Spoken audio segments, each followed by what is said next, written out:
فأنا ناصح لإخواني بالصدع بالحق تبيض وجوههم. السكوت في مسألة الحزبية يضرها، فاصدع بما تؤمر وأعرض عن المشركين. سلامي على دماج ورجالها والشيخ يحيى ودار العلم يا سعد بانيها. Bismillahirrahmanirrahim. Alhamdulillah wassalatu wassalamu ala Rasulillah wa ala alihi wa sahbihi wa man wala.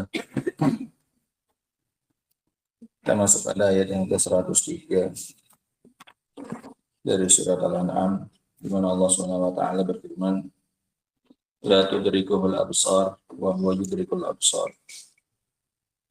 Dan dia tidak mampu dijangkau oleh pandangan, bahkan dia yang mampu menjangkau pandangan-pandangan.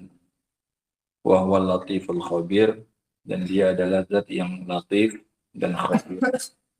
Latif ini diantara maknanya adalah alladzi ya'lamu ad-daqiq, zat yang mengetahui perkara yang mendetail, terperinci, tidak hanya secara umum. Kemudian al-khabir itu alladzi ya'lamu al-khafi, zat yang mengetahui perkara yang samar, yang tertutupi pun Allah tahu. Allah tahu perkara-perkara yang kecil-kecilnya, yang mendetail, dan Allah juga tahu perkara yang tersembunyi. Itu latif, khabir. Qala Syekh Abdurrahman As-Sa'di rahimahullahu taala, la tudrikuhul absar. Allah itu tidak mampu dijangkau oleh pandangan. Pandangan kita itu nggak bisa menjangkau seluruh sisinya Allah Subhanahu wa taala dari berbagai sisi, nggak bisa. Jangankan Allah yang begitu besar, masjid ini saja yang nggak seberapa besar. Kita saja tidak bisa menjangkau seluruh seluruh sisinya dengan pandangan kita. Kita berdiri di depan masjid ini, kita nggak bisa melihat bagaimananya belakangnya. Apalagi kita di dalam sini, apa yang di luarnya saja pun kita tidak bisa menjangkaunya dengan apa ini? Dengan pandangan kita. Atau bahkan kita naik ke tempat yang tinggi sekalipun sehingga kita bisa melihat semuanya. Apakah tetap terlihat semuanya? Sisinya enggak juga. Pasti akan ada sisi yang enggak kelihatan. Padahal bangunan yang apa ini? Yang kecil, harusnya kan makin kecil makin bisa kita melihat apanya? Seluruh. Lagi bagaimana lagi dengan siapa ini? Dengan Allah Subhanahu wa taala. Lebih-lebih lagi tidak akan mampu dijangkau dari segala sisinya oleh apa ini? Oleh pandangan. Ini maknanya. La tudrikuhul absar li'azamatihi wa jalalihi wa kamalihi. Karena keagungannya, kebesarannya, dan kemuliaannya, dan kesempurnaannya. Pandangan kita kurang. Nah, nggak usah nengok kayak gitu. Nengok pandangan langit saja pun, nyari kekurangan saja pun. Wah, hasir. Kalau dibalikkan 2 kali nyari celah yang ada di langit ini, mana sisi kekurangannya, retaknya, atau apa. Udah capek matanya kita, wah hasir, capek memandangnya. Iya kan? Kalau disuruh mata ini dikasih beban untuk mencari apa ini? Celah kekurangan dari apa? Penciptaan apa ini? Langit. Nah, wah hasir, kata Allah. Dan dia capek pasti matanya itu untuk nyari celah. Kalau nyari celah di dinding ini banyak yang ada ratanya, ada retaknya, segampang. Ini luar biasa, tapi langit dengan dimensi yang begitu luasnya, berapa ribu kilometer, tidak ada sedikit pun apanya. Tidak ada sedikit pun celah. Ini luar biasanya ciptaan Allah SWT, dan betapa lemahnya pandangannya siapa ini? Pandangannya kita. Nah, la tuhitu bihil absar, tidak mampu diliputi dari segala arah oleh pandangan. Wa in kana tarahu, walaupun pandangan bisa memandang siapa? Allah. Sehingga yang dinafikan di sini bukan memandang siapa? Allah. Memandang Allahnya bisa.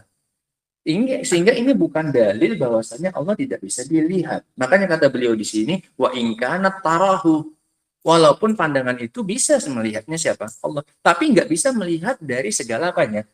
Karena Allah terlalu besar. Ya ibaratnya kamu dikasih bola yang lebih besar dari badanmu, yang bisa kamu lihat cuma apanya? Sebagian kecil dari apa? Bola tersebut. Kalau makin kecil bolanya, makin banyak sisinya yang bisa kamu apa? Lihat semuanya, ujung-ujungnya kamu bisa melihat, ya kan? Tapi ketika bolanya makin besar, ujungnya saja pun kamu nggak apa ini? Nggak terlihat. Tapi bisa terlihat. Bisa terlihat, tapi untuk diidrok itu nggak bisa. Dari segala sisinya nggak bisa.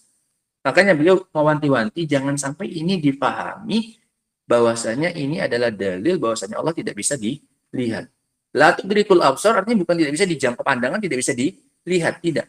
Idrak artinya meliputinya dari segala arah, dari segala sisi gitu. Wa in kana tarahu wa tafrah bin nazar ila wajhil karim. Bahkan gembira wajah ini bahkan gembira pandangan ini kalau bisa melihat kepada wajahnya siapa ini? Allah Subhanahu wa taala. Bisa dilihat wajahnya Allah, dilihat, tapi nggak bisa diliputi dari segala banyak sisinya karena Allah terlalu besar. Bukan berarti Allah tidak bisa dilihat Allah. Bahkan ini salah satu nikmat surga yang dijanjikan. Makanya ke dalam amalan-amalan kita itu mencari wajah Allah. Artinya apa? Bisa dapat nikmat, bisa melihat apa ini? Wajahnya Allah Subhanahu wa taala. Nah, dan ini nggak akan bisa dirasakan. Apa sih nikmatnya yang memandang wajah Allah? Kamu bukan pencinta sejati. Kalau kamu seorang pecinta, seorang perindu, itu pasti akan membayangkan kapan dia bisa melihat wajah orang yang dia ini cintai. Wajah orang yang dia rindu-rindukan. Ini para perindu, ini para pecinta sejati itu kayak gitu. Ya mungkin bapaknya Iqbal yang paling sering pergi jauh-jauh. Bisa dibayangkan bagaimana kerinduannya itu untuk bisa matanya ini ngelihat siapa ini? Keluarganya. Iya kan? Artinya terasa, jangan apa sih nikmatnya, nikmat memandang wajah Allah. Berarti kita belum rindu kepada siapa ini? Kepada Allah. Nggak usah bandingannya jauh, keluarga kan ya. Ya contoh kan Abu Iqbal karena yang sering pergi jauh-jauh, lama-lama pulangnya. Nah, bagaimana kerinduannya itu dan rasa senang itu. Mau ngarah pulang saja sudah tertumpuk apa ini? Rasa gembira. Belum lagi ketika melihat istrinya, melihat anak, segala macam. Berarti kan ada kesenangan dengan apa ini? Dengan melihat. Kalau kamu nggak senang dengan melihat orang yang kamu rindukan, berarti kamu nggak pernah merindukan mereka. Cocoknya kamu pergi jauh-jauh dulu biar apa ini? Biar bisa, biar tumbuh apa ini? Jadi perindu sejati kan. Lalu kita nggak pernah melihat Allah selama ini. Padahal tiap hari kita dapat nikmatnya siapa? Masa nggak ada rasa kepengen? Kamu aja dikasih tiba-tiba, nah nih 100 juta Pak. Dari siapa? Ada yang ngasih orang sana. Pengen cuma, itu saja sudah kepengen nih ya kan. Penasaran, lalu mana orang yang ngasih kebaikan sama kayak gini kali sama aku. 100 juta, bayangkan mimpi aja pun nggak pernah 100 juta. Tiba-tiba dikasih cek 100 juta. Pasti kepengen. Rindu pengen tahu orangnya. Nah, ini berapa yang sudah kita dapatkan dari Allah SWT. Sementara sampai detik ini kita belum pernah sekalipun ketemu dengan siapa? Yang ngasih. Dengan Allahnya. Harusnya normalnya kalau kita memang perindu sejati, pecinta sejati, harusnya kepengen apa ini? Ketemu. Mana sih yang selama ini memberi kita apa ini? Kenikmatan di dunia yang begitu baiknya sama kita. Kita maksiat pun masih dikasih napas, masih dikasih udara, segala macamnya mana? Nah. Bahkan senang dengan bisa melihat kepada wajahnya yang mulia itu. Fanafiyul idrok la yanfir ru'yah. Itu rumus. Ini rumusnya. Fanafiyul idrok la yanfir ru'yah. Maka penafian idrok, ini jangkauan secara umum dari segala sisi, itu bukan menafikan apa ini? Ru'yah. Nah, yang dinafikan idrok, bukan apa ya? Bukan ru'yah. Ru'yah iya dilihat, tapi nggak bisa idrok dari segala banyak sisinya. Bal yusbitu hal bil mafhum. Bahkan ditetapkan bisa dilihatnya ini, bahkan ditetapkan ru'yah itu secara mafhum. Kalau Allah nggak bisa diidrok, berarti dilihat dengan tanpa idrok berarti apa? Bisa. Secara mafhumnya kan. Karena Allah hanya menafikan apa ini? Idrok. Berarti secara mafhum, nazar tanpa idrok berarti apa? Bisa. Kenapa? Karena dinafikan yang lebih besar. Penafian yang lebih besar berarti mafhumnya menetapkan apa ini? Yang lebih kecil. Karena kalau yang kecilnya enggak, cukup dinafikan yang apa ini? Kecil. Allah nggak bisa dilihat. Otomatis ternafikan tidak idrok. Ternafikan. Karena sudah dinafikan apa? Lihat saja enggak, apalagi melihatnya dari mafhum ya. Sehingga ketika Allah menafikan idrok, justru ini menetapkan Allah bisa dilihat. Karena lihat ru'yah ini di bawah apa ini? Idrok. Karena Allah menafikan yang di atas, berarti Allah ingin menetapkan yang di bawahnya. Kalau Allah mau ru'yahnya pun enggak, lihat pun enggak bisa, ini yang ditiadakan. Karena idroknya juga pasti akan apa ini? Ternafikan. Lihat saja enggak, apalagi melihatnya dari masuk ya.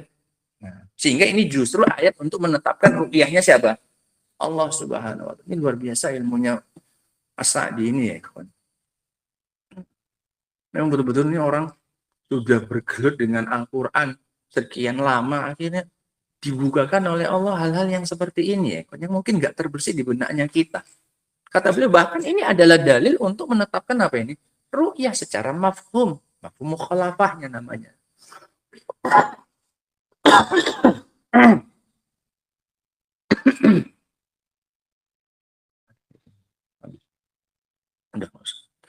Fa innahu idza nafal idrak alladhi huwa akhas awsafir ru'yah.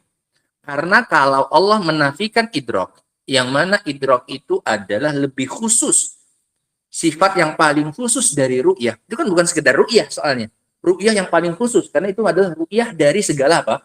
Sisi. Itu namanya idrak. Dalla ala anna ru'yah sabitah. Maka ini menunjukkan bahwasanya ru'yahnya itu sabit. Ru'yahnya ada. Fa innahu law arada nafiyar ru'yah, karena kalau Allah menginginkan untuk menafikan ru'yah, ru'yah ini semata-mata apa? Ngelihat.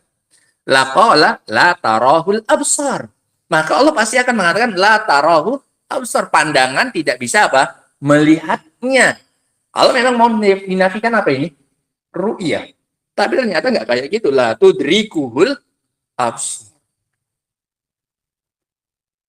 Wa nahwi dzalik, atau yang semisalnya. Fa'ulima annahu laisa fil ayah hujjatun. Bahwasanya di sini diketahui tidak ada hujjah sama sekali li madhabil mu'attilah, bagi madhab mu'attilah, para penolak sifat. Sifat apa ini? Sifat Allah dilihat. Mereka kan nggak terima Allah bisa dilihat. Kalau Allah dilihat berarti Allah punya apa nanti katanya? Punya punya zat. Mereka ngakui, masa mereka nggak ngakui punya zat? Kalau bisa dilihat berarti Allah punya apa? Lain itu pasti punya arah. Iya kan, punya arah, punya jihah. Arah loh, arah. Nah iya kan, kalau bisa dilihat, ngelihat kemana? Masa gini ngelihat nggak ada arah? Masa kalau kayak gini, iya kan. Kalau bisa Allah dilihat, berarti kan ada apanya? Arahnya. Kalau Allah punya arah, berarti Allah butuh apa ini? Butuh tempat. Nah sementara Allah itu katanya nggak butuh apa? Tempat. Nah ini kan kias batil. Ini kalau siapa ini? Kalau manusia. Allah itu nggak kayak gitu. Nah, maka ini tidak ada hujah sama sekali bagi para penolak sifat alladzina yanfauna ru'yata rabbihim fil akhirah, yang menafikan Allah bisa dilihat di akhirat. Ini dalil mereka. Enggak ada sama sekali. Bahkan ini menetapkan adanya apa ini? Ru'yah. Allah bisa dilihat di akhirat, tapi bal fiha ma yadullu ala naqid qaulihim. Bahkan ayat ini menunjukkan atas lawan dari ucapan mereka. Mereka bilang ayat ini jadi hujah, tidak bisa dilihatnya Allah. Kita katakan ayat ini justru dalil Allah bisa apa? Dilihat. Wa huwa yudrikul absar. Ai huwa alladhi ahata ilmuhu bizawahir wal bawatin. Ini apa yang bisa dijangkau oleh pandangan kita? Allah apa ini? Mampu meliputinya bahkan dari segala sisi. Sesuatu yang bisa kita cuma melihatnya dari segala satu sisi, Allah bisa melihat ini dari apa ini? Dari segala sisi. Ini dalamnya kita nggak bisa melihat. Ini kan bisa dijangkau oleh pandangannya. Allah itu bisa menjangkau apa dari segala sisi, apa yang bisa dijangkau oleh apa ini? Pandangan kita. Bahkan Allah tahu apa? Sak dalamannya. Kalau kita cuma bisa menjangkau ini dari yang kita lihat zahirnya, Allah tahu apanya? Batinnya. Allah tahu berapa kabelnya, berapa panjangnya, ada berapa macam kabel. Allah tahu dalamnya bahkan. Nah, alladzi ahata ilmuhu, yang mana ilmunya Allah itu meliputi perkara-perkara yang zahir maupun yang batin. Wa sam'uhu bi jami'il aswat az-zahirah wal khafiyah, dan juga pendengarannya itu bisa menjangkau segala sesuatu suara, baik yang zahir yang nampak jelas, yang kedengaran jelas, ataupun yang tersamarkan suaranya. Wa basaruhu bi jami'il mubsarat sigariha wa kibariha.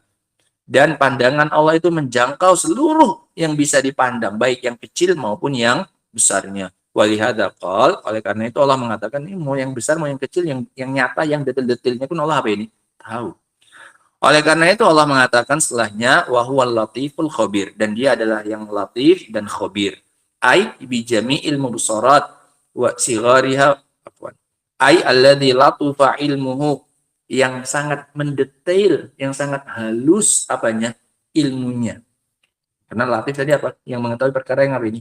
Mendetail, yang rinci-rinci, yang jelimet-jelimetnya pun Allah apa ini? Tahu. Nah, yang lembut, yang halus ilmunya, wa khibratuhu, dan juga pengetahuannya, wa daqqa, dan yang terperinci.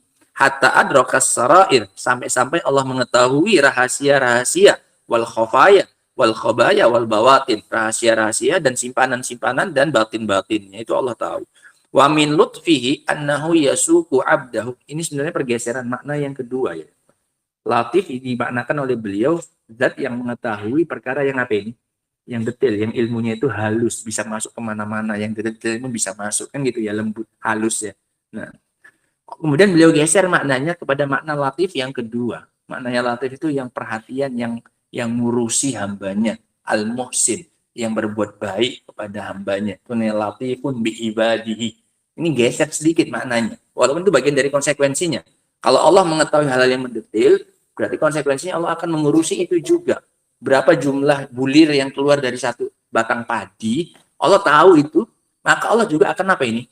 Ngurusinya. Bagaimana cara bulir-bulir ini siap sampai dipanen. Bukan hanya sekedar kita tahu, oh iya, satu batang itu ada 15 bulir, 15 biji. Enggak cuma itu ilmunya Allah, ada konsekuensinya. Kalau Allah tahu, maka Allah juga akan apa? Mengurusinya. Kamu kenapa nggak ngurusi? Karena kamu nggak apa ini? Nggak sejauh itu tahunya. Iya, betul ya? Nah, makanya banyak urusan-urusan kita yang terlantar karena kurangnya apa ini? Ilmunya kita. Karena kita nggak tahu itu ada, bahkan ada yang harus kita urus saja pun kita nggak tahu. Tiba-tiba baru udah jadi apa ini? Masalah. Nggak bisa kita urus sebelumnya. Baru udah jadi masalah, baru kita apa? Sadar. Orang ilmunya kita memang terbatas. Kita nggak tahu misalnya harus bayar pajak. Tiba-tiba kita mau ngurus surat apa, rupanya harus apa? Bayar pajak. Baru ketahuannya di situ. Kenapa? Ilmunya kita nggak sejauh itu, nggak sehalus itu. Nggak bisa masuk sampai ke sana-sana ilmunya kita. Kita tahu yang dasar-dasar, yang kasar-kasarnya saja kita ini. Nah, kemudian beliau geser maknanya wa min lutfi, dan termasuk kelemah lembutannya Allah itu annahu yasuku abdahu ila masalihi dini. Bahwasanya Allah itu menggiring, ini penting ya, supaya kita tetap husnuzon sama Allah Subhanahu wa taala. Allah itu punya nama Latif. Artinya pergerakannya itu, tindak tanduknya Allah itu lembut. Seringnya nggak kita sadari. Gitu.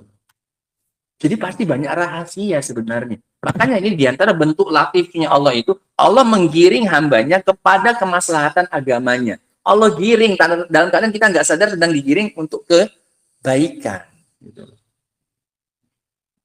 Wa yusiluha ilaihi, dan mengantarkan hamba tadi kepadanya, kepada kemaslahatan agama ini, bituruki, dengan cara-cara allati la yashkuru bihal abdu wa la yas'afiha. Dengan cara-cara yang mana seorang hamba itu tidak sadar. Nggak sadar digiring ternyata oleh siapa? Oleh Allah Subhanahu wa taala, dan dengan cara yang dengan tanpa usaha bahkan dari dia untuk mendapatkan kebaikan itu. Ternyata Allah yang apa ini? Menggiring. Ini betul ya, ini kita rasakan. Ini kisah nyata. Dulu anak ketika awal-awal kita kuliah, kita itu kayak nggak sadar memang sengaja digiring oleh Allah. Kita sadarnya belakangan memang. Awalnya itu kita baru kenal dakwah ini karena pindah kos. Gak ada niatan mau nyari dakwah atau mau belajar agama, itu nggak ada. Murni karena nggak enak di tempat kos-kosan yang lama, pindah ke baru. Ini pindah yang baru, ini qadarullah mendekat kepada masjid yang ada taklimnya, ada tempat belajar. Karena mendekat, akhirnya malam pertama ya. Malam pertama akhirnya main ke sana. Ya, pengen tahu, pengen penasaran gimana sih kehidupan santri ini. Ya, kita kuliah mahasiswa, Mas. Qadarullah malam pertama ya. Ini memang jalannya Allah tanpa kita sadari. Ini bukti latifnya Allah ini. Terkadang Allah arahkan kita, semoga ini jadi kebaikan untuk anak. Malam pertama itu, di samping masjid itu, Kemalangan. Masjidnya di gang. Kemalangan. Namanya Kemalangan, orang kampung, kota besar, padat penduduk, otomatis jalan pun apa ini? Tutup. Akhirnya qadarullah nggak bisa apa? Balik. Belum tempat tidur di kos-kosan. Baru mindahkan barang. Qadarullah nginap di situ lah, nggak bisa apa? Udah nggak mungkin nerobos kan? Udah tidur di situ, tidur di pondok. Nggak pernahnya, apalagi mau niat taklim aja mungkin nggak ada. Kan penasaran. Akhirnya karena bermalam di situ, itu kita ngelihat bagaimana aktivitasnya santri itu dari A sampai Z. Ya gini ya kan, apalagi malam ya kan, tidur dari tidur sampai apa? Bangun ngapa ya segala macam sampai besok pagi. Nah, tidur di situ. Akhirnya ternyata sejak itu udah jarang kuliah. Allah tumbuhkan rasa senang karena itu melihat langsung dalam durasi yang begitu apa ini? Lama kan, panjang ya malam lagi mereka hafal, mereka belum tidur sampai bangunnya cepat besoknya. Jadi banyak yang dilihat gitu. Sampai akhirnya malah senang. Padahal niatnya ini umurnya cuma apa ini? Kena dekat. Sampai saat itu udah bolos kuliah, udah apa, saudara kayak ini. Lah kok caranya kayak gini tuh baru kita sadar setelah bertahun-tahun ya. Masih kuliah setelah itu masih. Tapi itulah pangkalnya. Sering tanpa kita sadari, oh kita karena suka nggak suka, mungkin nggak enak atau apa. Tapi yakinlah bahwasanya pengaturan Allah itu ada gitu. Dan insya Allah itu untuk ke arah kebaikannya siapa ini? Kita. Cuman kita kadang nggak sadar itu pengarahan, penggiringan oleh siapa ini? Allah SWT. Ini maknanya latif. Allah itu sering menggiring hambanya itu untuk mengantarkan kita kepada kemaslahatan kita tanpa kita apa ini? Sadari. Bahkan apa ini kata beliau? Bahkan dia tidak mengusahakannya. Tapi ya digiring. Nah, luar biasa ya ikhwan Allah Subhanahu wa taala. Wala yas'afiha wa yusiluhu ila sa'adatil abadiyah, dan Allah antarkan sampai kepada kebahagiaan yang abadi, wal falah al sarmadi, dan kesenangan yang sarmadi, kesuksesan yang abadi. Sarmadi dengan abadi itu sama. Min haitsu la yahtasib, dari arah yang tidak dia ini sangka-sangka. Karena Allah itu punya nama Latif, yang mainnya itu apa? Halus. Yang mainnya apa? Mainnya halus. Seringkali yang mau dikasih kebaikan ini enggak apa ini? Enggak sadar. Cuman yang Latif. Nah. Hatta innahu yuqaddiru alaihi al-umur allati yakrahuha al-abdu. Sampai-sampai saking samarnya tindakan Allah ini, kan Allah bergerak dengan samar, saking dengan main halus. Saking halusnya mainnya Allah Subhanahu wa taala itu ya, kan. Sampai-sampai Allah menakdirkan untuk hamba itu perkara yang dia benci. Kasih sakit, kasih miskin, kasih susah, kasih ini. Padahal ini cara untuk supaya dia dapat apa ini? Kebaikannya. Siapa yang ngira coba? Habis masalah ekonomi, masalah keluarga, masalah ini, masalah demi masalah. Mana lagi terbayang akan ada apa ini? Kebahagiaan di mana? Di ujungnya. Namanya di hadapan kita apa semuanya? Semua masalah. A, B, C, D, 1, 2, 3, 4. Semuanya ini.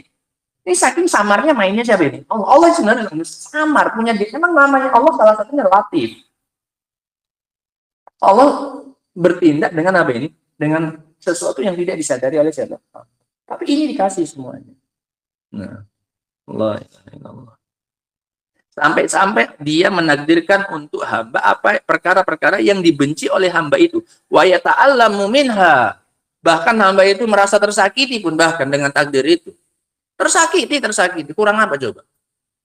Tetapi kalau kita nggak punya beriman dengan nama Allah Al-Latif, kita nggak beriman dengan kebaikannya Allah Subhanahu wa taala, suzon saja isinya nanti sama Allah. Nah, ini kan kita belajar kayak gini jadi nggak pernah husnuzon, nggak pernah suudzon sama siapa ini? Sama Allah SWT. Yakin saja Allah itu kan mainnya apa ini? Selalu husnuzon, satu optimis kalau kayak gini dikasih kesulitan apapun, Insya Allah kan punya nama apa ini? Latif. Aku ya aja nggak sadar ini mungkin ada sesuatu di balik ini. Nah, wa yata'allamu minha wa yad'u Allah an yuzilaha. Saking sakitnya bahkan dia berdoa supaya takdir ini apa ini? Hilang. Iya. Nggak tahan lagi. Sakit merasakannya sampai kita berdoa supaya ini apa? Hilang. Padahal ini caranya Allah supaya dapat apa ini? Kebaikan. Lah, hilang. Ini enggak salah. Makanya benar-benar pasrah sajalah dengan pengaturannya siapa ini? Allah Subhanahu wa taala. Mau dikasih apa, dikasih berapa, mau gimana caranya, pasrahkan ya Allah, inilah udah pengaturan. Nah. Wa yad'ullah an yuzilaha, bahkan dia berdoa untuk Allah menyingkirkannya. Li ilmihi anna dinahu aslah. Karena Allah tahu bahwasanya agamanya itu lebih bermaslahat. Sehingga nggak apa-apa Allah kasih dengan suatu kesulitan yang menyakiti dia, bahkan dia berdoa untuk itu hilang musibahnya, takdirnya yang jelek itu. Karena Allah tahu agamanya lebih apa ini? Lebih bagus. Allah lebih ingin maslahat itu untuk apanya? Agama yang sehingga nggak apa-apa Allah kasih aja dia ke dunianya apa ini? Susah. Kenapa? Allah ingin menjaga apanya? Atau dikasih ke lapangan malah belayar. Malah kemana-mana, malah maksiat, malah dikasih duit, dikasih apa, dikasih nikmat rezeki apa, malah Allah ingin menjaga dia dikasih apa? Kesempitan. Tapi siapa yang bisa menjamin? Kalau misalnya kita lapang apa masih tetap kayak gini kita, masih mau duduk di majelis ilmu segala macam, siapa yang bisa menjamin? Aku punya duit, mending aku jalan ke sana, manfaatkan apa ini? Nah kan ini, nah, gini nggak ada ceritanya seuzon sama Allah, nggak ada. Karena Allah tahu agamanya hamba ini lebih apa ini? Lebih penting untuk dijaga. Gitu. Sehingga Allah itu ya biasa saja kalau ngasih kesulitan apa ini? Dunia, karena tujuan Allah mau menjaga apanya? Menjaga agamanya. Jadi kalau kita memang nggak mau agamanya dijaga, ya udah nggak usah sabar. Nah, wa anna kamalahu mutawaqqifun 'alaiha, dan bahwasanya kesempurnaan agama Allah itu, agamanya hamba tadi terbatas pada hal-hal yang seperti itu, dikasih cobaan, dikasih yang menyakitkan segala macamnya. Itu baru sempurna apa yang nanti? Agamanya sudah melewati apa ini? Tahapan sekian banyak, ibarat emas. Mana ada emas kalau nggak diapa-apain? Emas yang jorok itu nggak murni. Tapi sebelum jadi emas, sebelum jadi perhiasan, pukul, dibakar untuk menghilangkan apanya? Kotorannya. Lepas dari sini, apa yang jadi? Batu mulia. Sudah bersih dari apa ini? Yang bukan apa? Emas. Udah terbakar kan? Ya ada apinya untuk membakar emas. Apinya, suaranya aja mengeri. Yang mana-mana api itu nggak ada suaranya ya. Ini untuk membakar emas, apinya pakai apa ini? Suara. Untuk menghilang betul-betul setelah melewati ini, emasnya menjadi apa ini? Lebih berharga, lebih murni. Ini jadi emas luar pembekat tanpa campuran sama sekali. Udah nggak kotor. Lain. Dan mau nggak mau harus untuk bisa sampai ke derajat seperti itu melewati apa? Melewati api, belum lagi dia apa? Dipukul-pukul segala macam, biar rontok kotorannya. Kan gitu. Bikin emas ya. Nah itu kayak gitu. Nah, kita mau jadi emas mulia, tapi nggak mau dia apa? Nggak mau dibakar, nggak mau dia apa? Contohnya jadi emasnya, biar ngerasakan gimana jadi dihargai orang. Iya, iya. Dihargai orang, dihargai jutaan, segala macamnya, miliaran bahkan mungkin. Nggak tahu prosesnya. Prosesnya dibakar, diapain lagi? Dipukul, segala macamnya. Tiba-tiba mau jadi apa? Mas mulia nggak ada. Cerita mimpi kamu kayak gitu. Mau nggak mau ini harus dilewati semuanya. Kalau mau sempurna agamanya kita, ya dalil-dalilnya ma'ruf. Maksudnya ujian itu untuk menyempurnakan agama kita. Fasubhanal latif alladzi yasha'ur rahim bil mu'minin. Maka maha suci Allah yang maha latif dengan apa yang dia kehendaki oleh Ar-Rahim terhadap kaum mukminin. Nah, adapun faedahnya sedikit ya Pak, dari apa yang sudah kita ambil sebagai kesimpulannya saja. Di antaranya adalah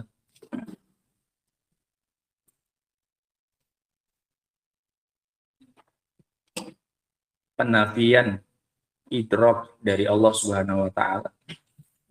Penafian idrok dengan pandangan. Sengaja nggak kita artikan karena biar biasa dengan istilah-istilah seperti itu ya. Penafian idrok. Idrok itu ihatatul absor. Pandangan yang meliputi dari segala sisi. Daripada kayak gitu, ngomongnya kan mending singkat aja. Penafian idrok dari Allah Subhanahu wa taala dengan pandangan. Ini Allah itu nggak bisa diidrok dengan pandangan.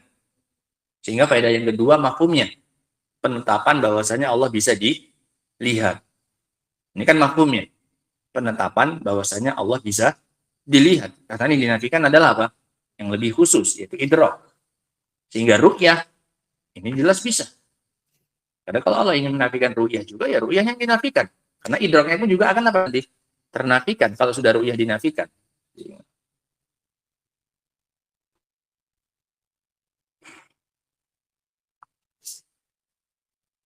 Faedah yang terakhir, azamatullahi subhanahu wa ta'ala.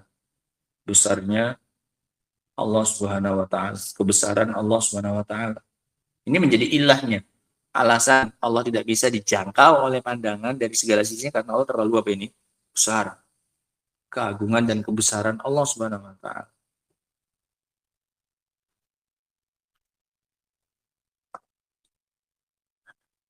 Faedah yang berikutnya, luasnya cakupan pandangan Allah Subhanahu wa taala.